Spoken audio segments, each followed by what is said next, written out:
Hello, everyone, and welcome to this Conversations on Groong episode. Today, we look at Venezuela and the trouble that the US is brewing in its direction. And you might ask, Venezuela on Groong? What gives? Well, yeah, as we look at why the White House might be ramping up its rhetoric against Venezuela through the wider lens of global geopolitics, we see how understanding this issue ties a lot of aspects of the global conflicts together, from the Middle East, Ukraine, Iran, and so on. So, to help us understand how this oil producer ties Latin America, the Middle East, and other parts of the world, we're going to be joined by energy expert Harry Istepanian. But before we bring in Harry, we have a small request for our listeners. Big powers fight over oil, but we run on something more fragile, listener support. If you value independent coverage without outside funding or hidden sponsors, please consider donating to keep Groong going. Podcasts.groong.org/donate is the link. And as always, comment, like, and share because that helps us fight the algorithmic battle that we are engaged in. Thanks for listening, and on with the show. Mr. Istepanian, welcome to the Groong podcast. My pleasure. Harry, how to tune? Pleasure to have you. Thank you very much, Harvey, for having me. So, as this is your first time on our show, would you tell us a little bit about yourself and your expertise in energy? Well, thank you very much, Aspet. Well, my name is Harry Istepanian. I spent the last 35 years actually working on energy sector and water to some extent in Middle East, Southeast Asia, Australia, and New Zealand.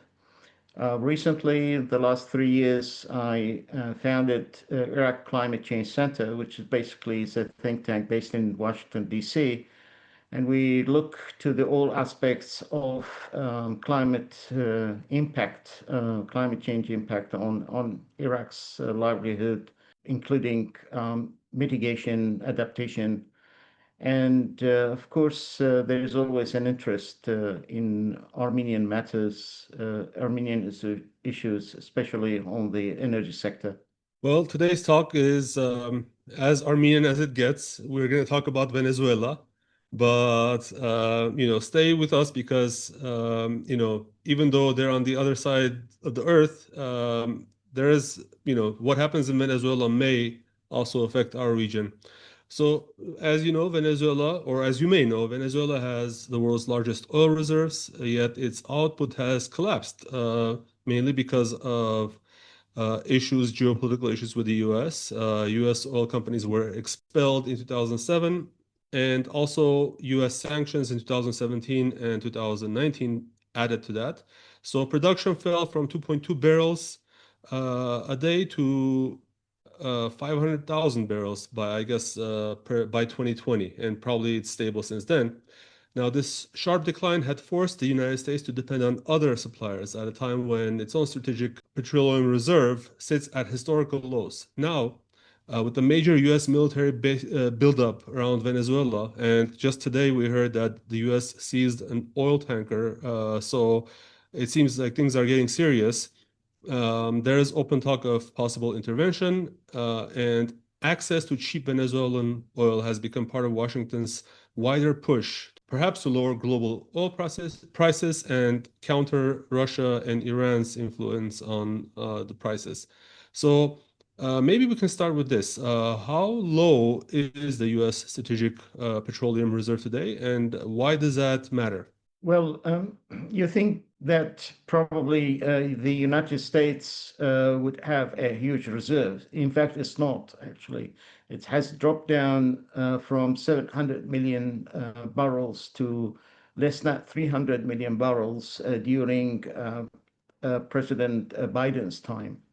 The reserve has gone up since then because of the policy of the new U.S. administration, and it's around 450 million barrels right now, which is still actually less than the normal reserve of the United States, and that's a major concern for the current administration, this administration had been trying for some time by now to lower the gasoline price in the United States. But because of the geopolitics, the Ukrainian-Russian war, the sanctions on Iran, and so on, those have all affected on the prices of oil. Having said that, it has dropped down to in the range of $60-65 per barrel. And still, the US administration is not happy. When President Trump was campaigning, he promised that the oil price will drop, less than or close to $50, his policy of drill, baby, drill. It apparently hasn't affected the oil prices so far. So we expect that the operation, in the Caribbean and Latin America right now is part of the U.S. plan to boost the production of a country like Venezuela. As you said, Venezuela has the biggest oil reserve in the world. It's close to more than 300 billion barrels. And probably the administration thinks that by boosting the production of Venezuela in the future, if they succeeded to either change the regime in Venezuela, in Caracas or not, that will boost the production and oversupply in the market and probably will bring the prices down. Why is this a military problem? Why can't Trump just buy Venezuelan oil? We heard, I believe, Maduro offer, that Venezuela can sell its oil to the United States. It's a good question. I think the United States and Venezuela, they reached to some sort of agreement in the past. When Chevron went back and started production, but it was marginal. I mean, as you said, the production right now is above 500,000 barrels. That's less than 1 million in some cases. But still, that's not satisfactory, for a country that has the biggest reserve. In the past, like you mentioned, Venezuela was producing around 2 million, and the 70s they've been, and the 80s they've been producing around 3.2 million barrels. And the United States, their policy is probably right now, as many things, is going back to the Monroe Doctrine that basically this South America is part of U.S. It's manifest control. destiny. All of the Americas belong to the Exactly. United States. Exactly. And we have seen the influence of China because most of the Venezuelan oil is exported to China at the moment. Some goes to the States, but most of it goes to China, and Russia, of course, and Iran. They have an influence in that region as well. So the United States, I think, they reached to a conclusion that, well, this is our territory and others should be out of this. Now, if sanctions are lifted and U.S. companies return, presumably through a military coup or a military regime change, how fast could production increase? And I'm sorry if I have a lot of opinions on the humanitarian aspect of this and international law aspect of this, but we're not talking about that. So just from a pure oil production calculation, what do you think is the capacity of Venezuela, and in what time frame? Yes. If there is, I mean, so far we haven't seen that military buildup. I mean, reports say probably we have 10,000, between 10,000 and 15,000, military forces in the area, either naval or, But in case if there is any military intervention in Venezuela, Definitely, we will see the same scenario of Iraq repeating in Venezuela, where you have an interruption of the oil production for some time, and that, of course, will affect on the market, and the price probably could hike. But once and this is the policy that the United States followed in Iraq, that the first thing they did, they secured the oil fields in Iraq. So in 2003. So we might see the same thing or same scenario might happen in Venezuela, and the American, military might secure the oil fields first in Venezuela and start, pumping oil again. And many expect that the oil production might go easily to 2 million barrels if the American IOCs,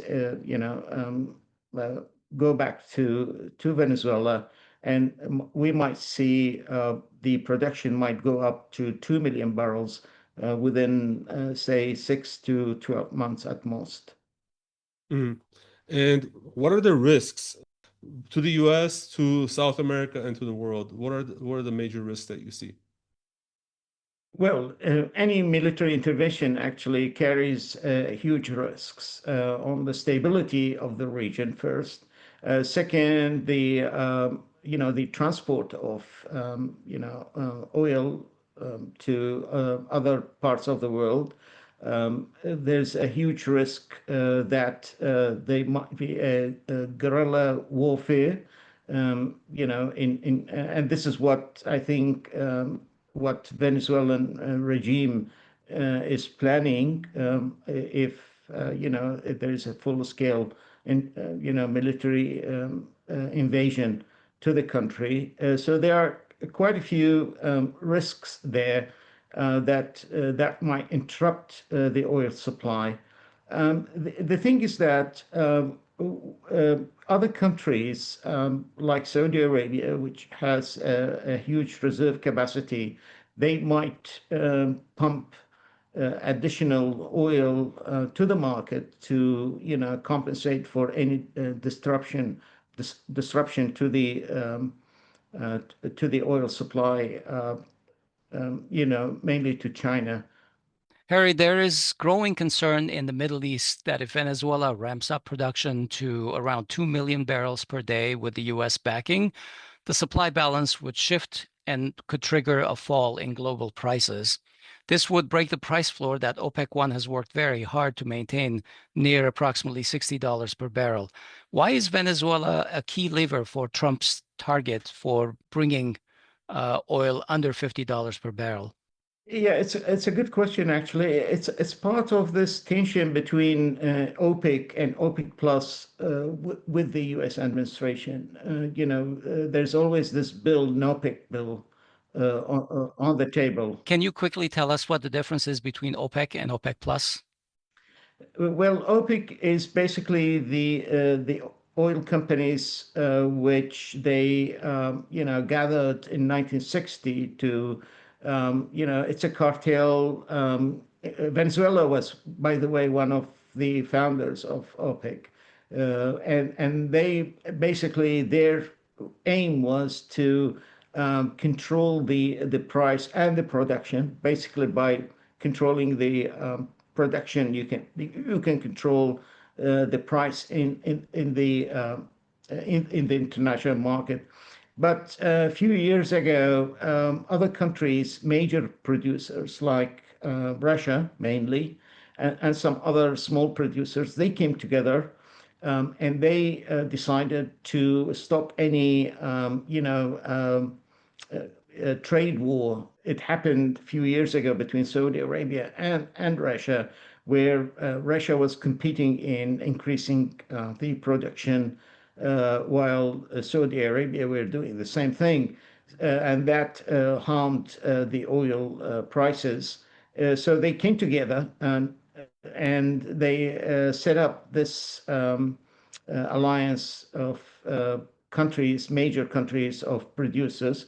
OPEC Plus, mainly now they control around 75% of the production in the world. We know that the two other major producers are United States and also Canada. So apart from those two countries, of course, there are small other producers like Angola we have and so on. But apart from those major producers, most of the oil comes from OPEC plus countries. And the US is producing approximately 12 million barrels per day. More than that at the moment, around 14 million barrels. Some of that oil actually they are using it for the strategic reserve, and most of it around 100, around 10, 12, like you said, goes to internal consumption.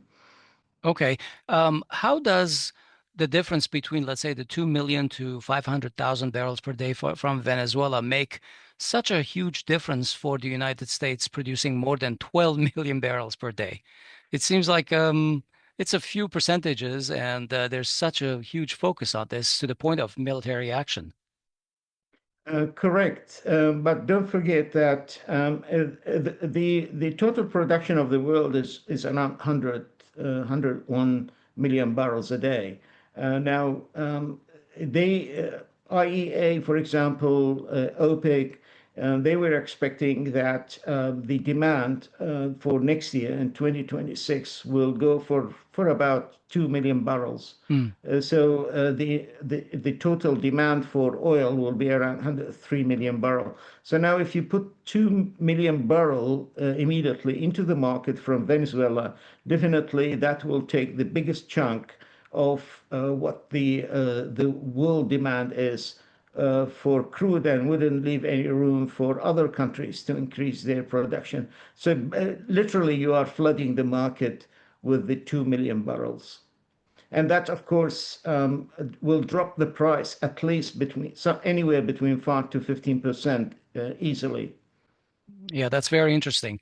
Now, when we have a world that's gripped by wars in Ukraine, Gaza, tensions with Iran, a sudden flow of cheap Venezuelan oil could suddenly hit the budgets of some of these countries, Russia, Saudi Arabia, Iran, all of the Gulf states, and we'll talk about those in a moment. But specifically, what happens to the Russian oil and Russia's national budget, GDP, and of course, as a result, in the current situation, their war budget as well? What happens if the price falls under $50 per barrel?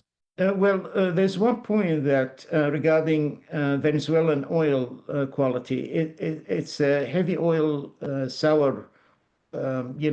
Mainly is designed the Gulf Coast refineries are designed.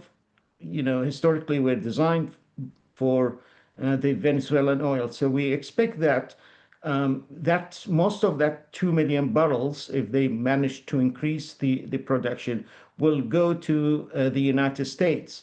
But that would mean that the United States will cut the importing oil from other countries like Saudi Arabia and so on. So the OPEC countries or OPEC plus countries will try to find new markets to fill in the gap. Now, regarding your question about the world production, right? Aspect you Specifically, how this could be affecting Russia's economy, GDP, and their oil production. Yes. We know that Russia produces around 10 million barrels right now. And most of that, most of the oil they export goes to China at the moment and India. Now, with the recent sanction that, on Lukoil, other Russian oil companies, that has diverted some of Russian attention to other markets or sell it, in the spot market, their oil. And definitely, even if we say that the Brent oil is around $62 or $63 now, The Russians, they're selling their oil in the spot market much less than that, even in the range of 55 or $53 a barrel. So, it's of course Russia needs that foreign currency, and they have to find places outside, the radar, and this is where this the seas of the tanker comes.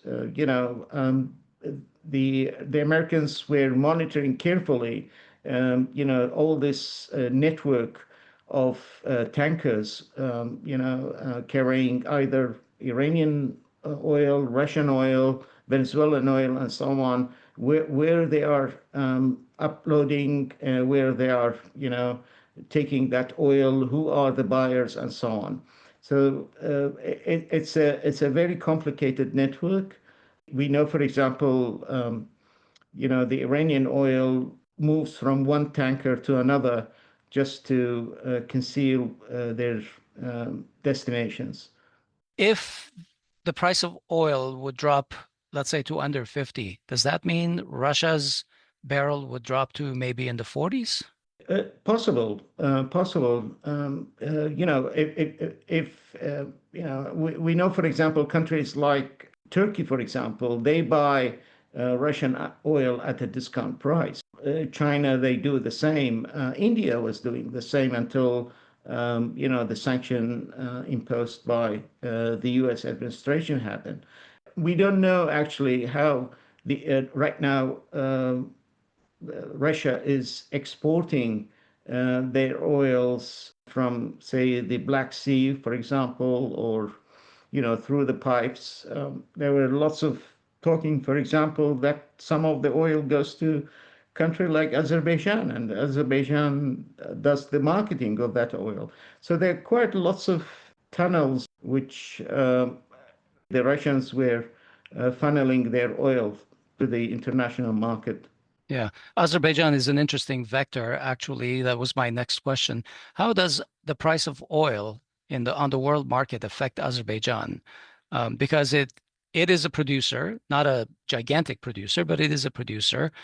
But it also funnels a lot of Russian oil to the West so that it is essentially relabeled as Azeri oil so that the West can feel like they're not using Russian oil. That's right. I mean, if you look to the list of oil prices, international oil prices, you will see that the Azerbaijani oil is at least $7, $8 above the Brent price usually. I mean, yesterday or day before I was checking, it was around $73, while Brent was around 63 or something.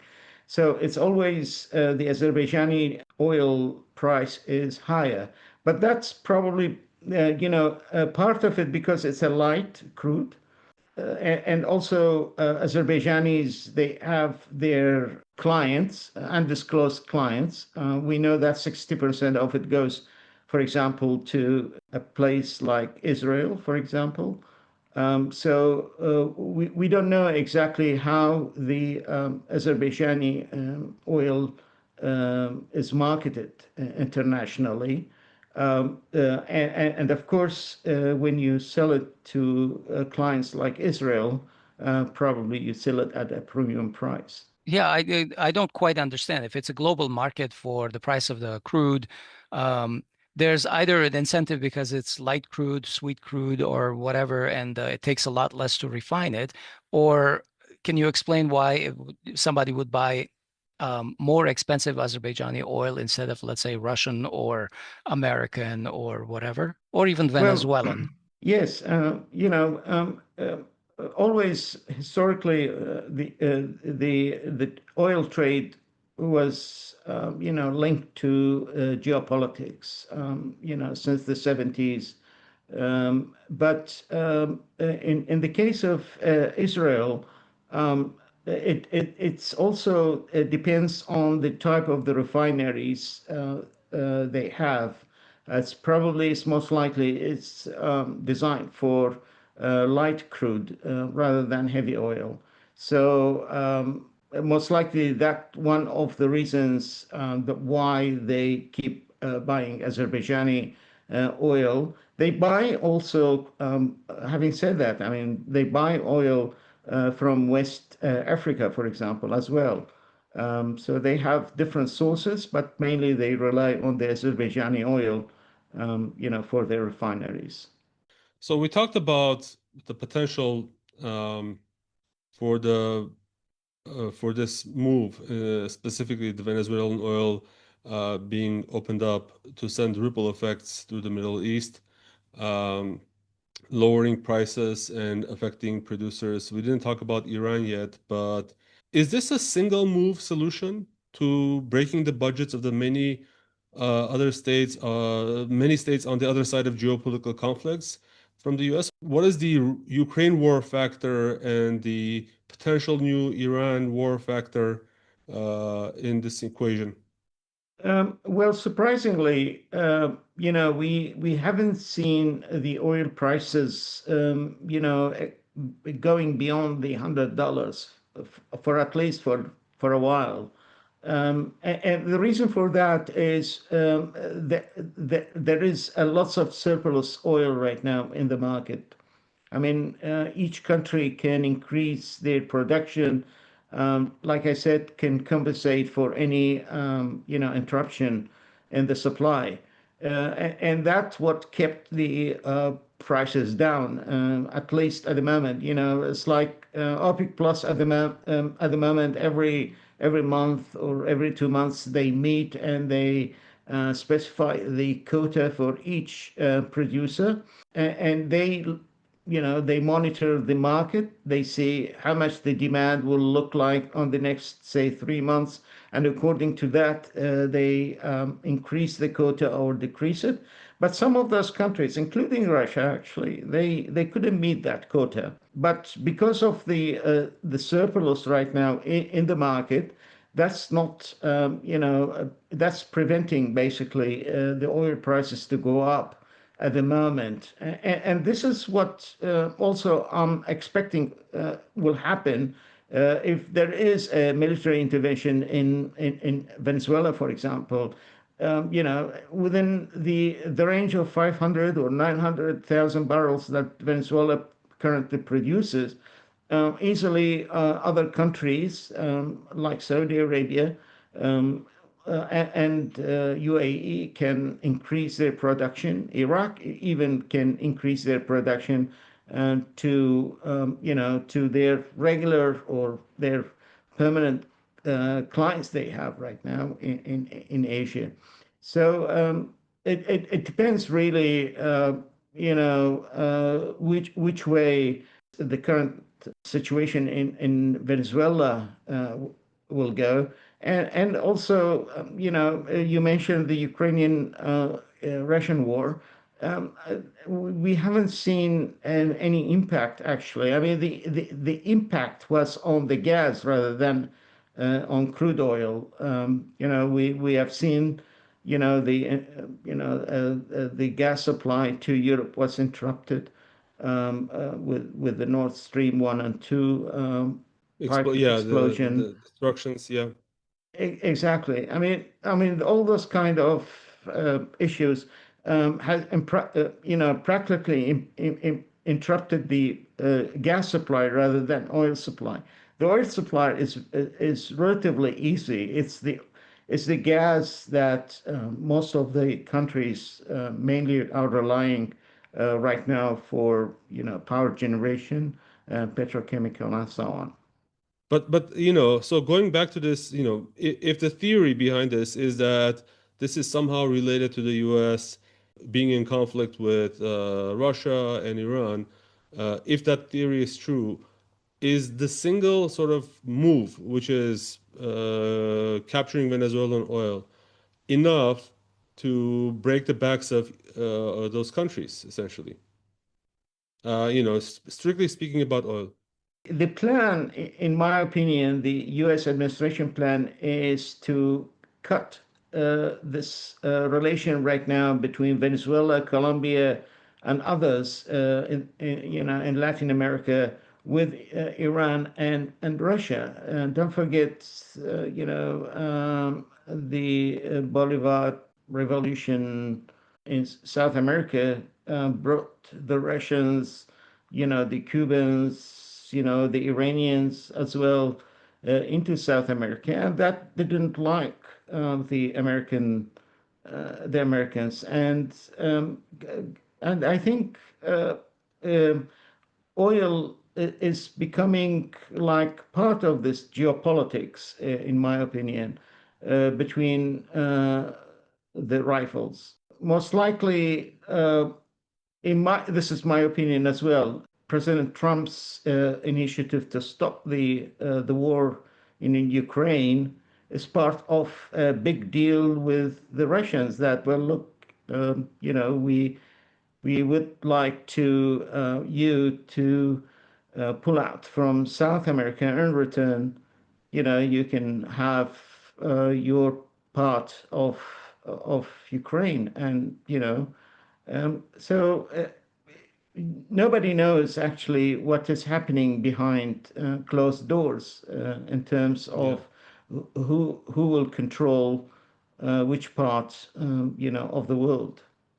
interesting.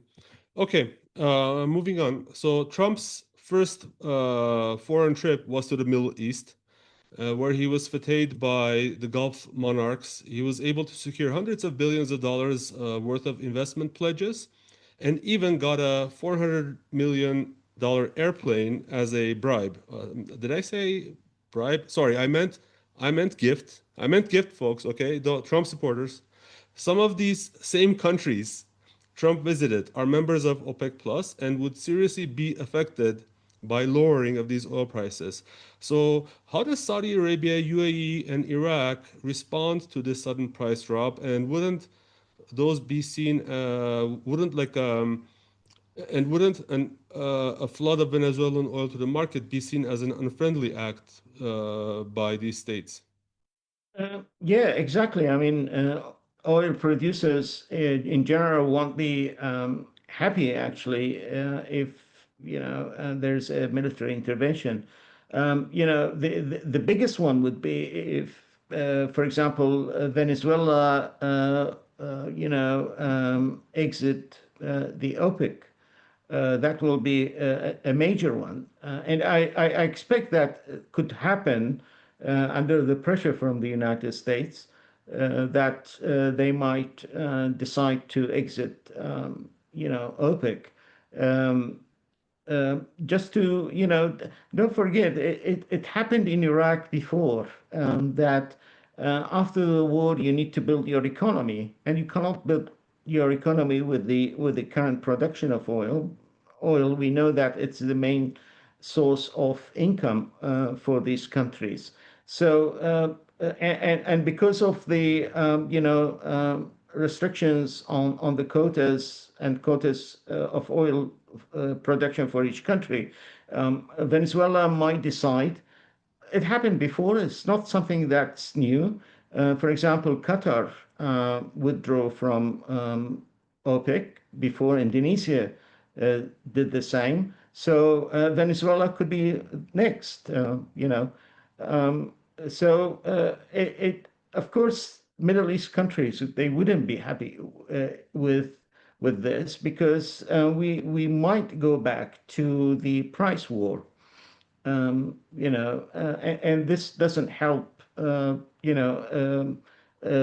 producers, and it doesn't help to the world economy as well. So it's very difficult to predict actually what will be the next step. What's going to happen in Venezuela. So, assuming that Trump maybe tries to placate some of his friends in the Gulf, what would be the mechanism or scenarios that he would employ? Um, is there anything that the U.S. could do to compensate the Arab world for, let's say, 1 year or 2 year flooding of the market with cheap Venezuelan oil? The Middle East producers, oil producers, they realized this a long time ago. I mean, if you look to their portfolio, most of their oil export is to China, India, and Southeast Asia at the moment.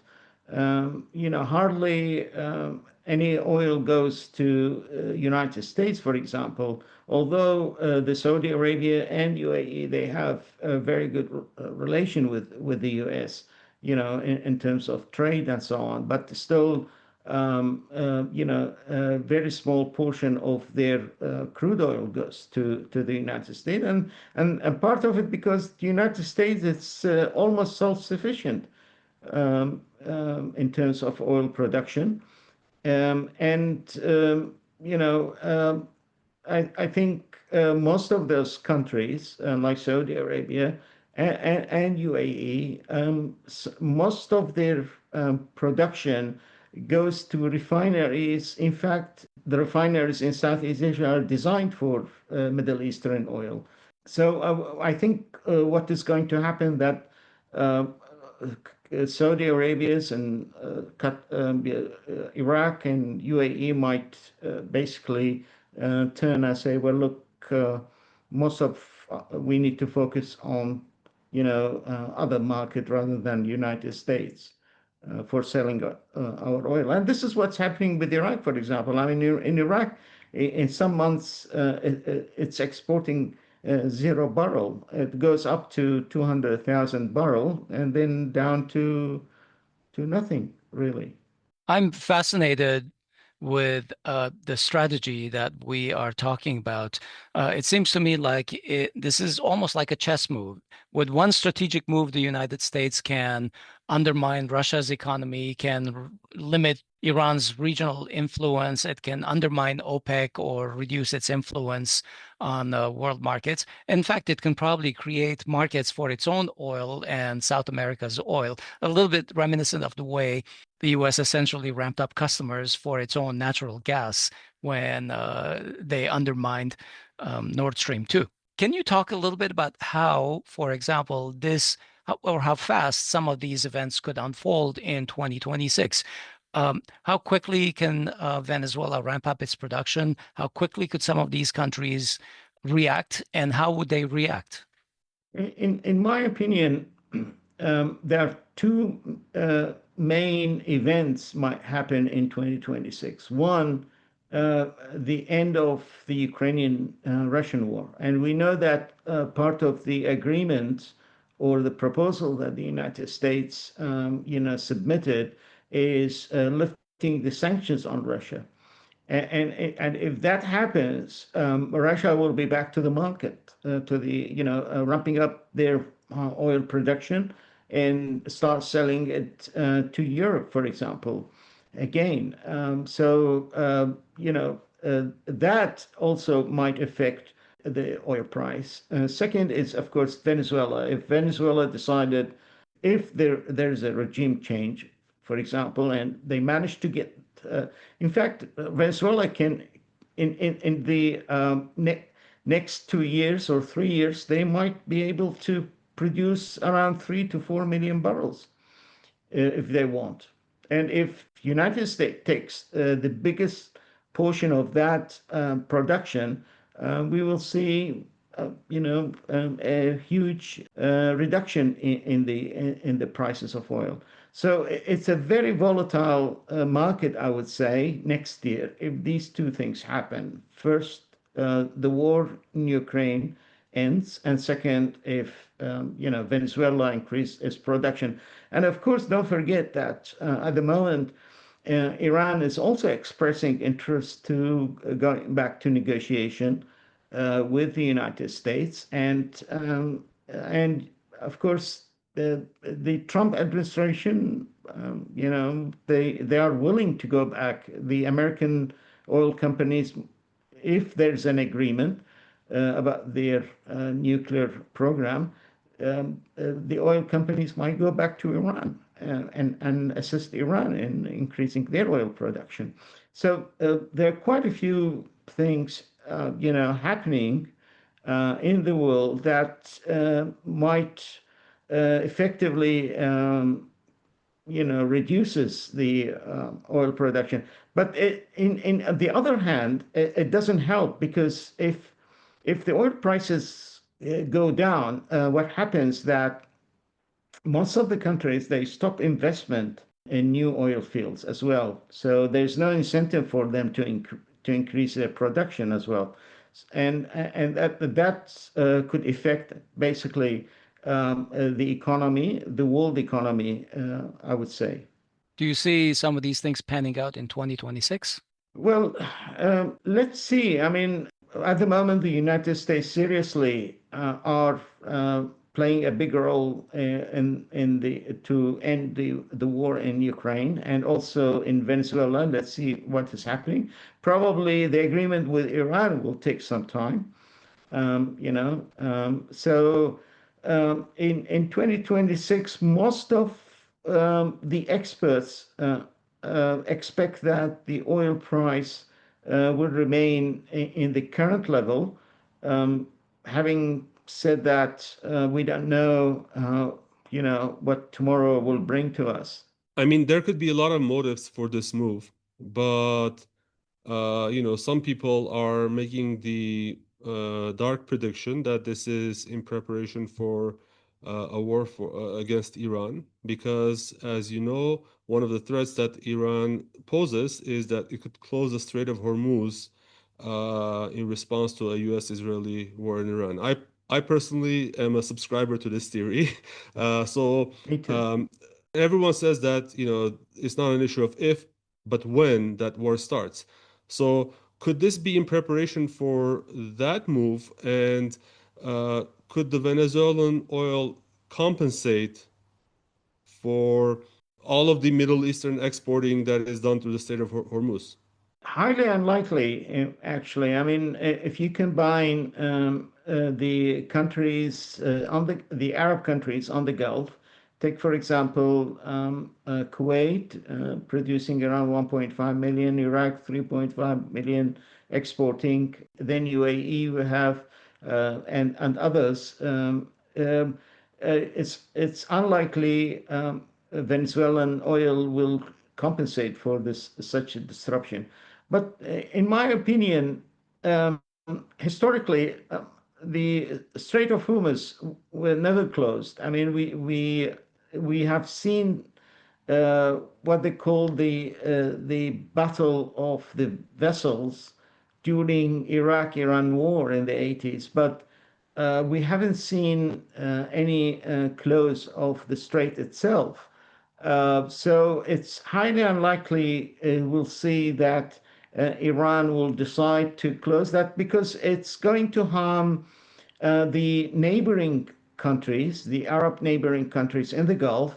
And we know that Iran took many years actually to get that normalizing the relation with the Gulf states. So I don't think Iran will, unless there's, of course, a hostile on the, Iranian vessels, Iranian refineries, exporting facilities, and so on, and their oil export drops down to zero, then probably the I mean, Iranian will take a different, approach. yeah, that's the nuclear option that I was thinking about. And I mean, I'm not sure how, I'm not a, expert, but I would assume that that is one of the risks. Maybe it's a low risk that could be in the minds of policymakers as they contemplate how they're going to attack Iran, unfortunately. Yeah, no, I mean, during the 12-day war between Israel and Iran, we have seen, Israelis targeting the nuclear facilities, and so on. But in terms of the oil facilities, we haven't seen, any major attacks on oil production or oil exports.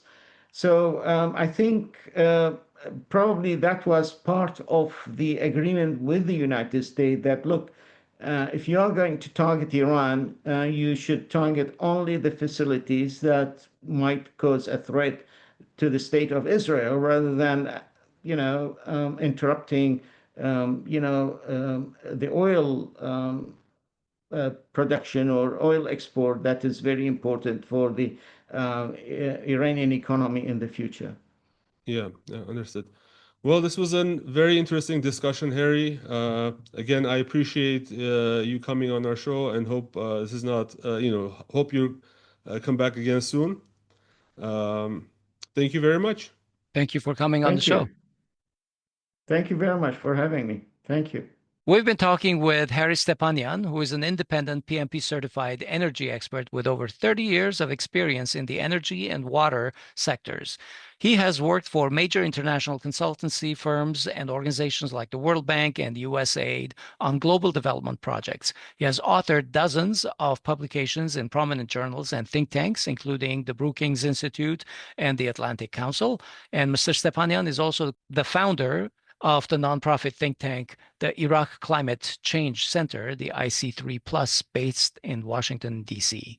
Folks, Groong does not have a strategic oil reserve or petroleum reserve, but we are fueled by your support. So please consider liking, commenting, and sharing to indicate your support. At the same time, if you feel generous, then go to podcast.groong.org/donate and make a regular recurring donation, or maybe a one-time thing. So we appreciate all forms of monetary donations. Keep commenting on our shows. We read every comment, and we'll come back to you. I'm Asbet Bedrosian in Los Angeles. And I'm Hovik Manucharyan from Yerevan. Talk to you soon. Have a great day.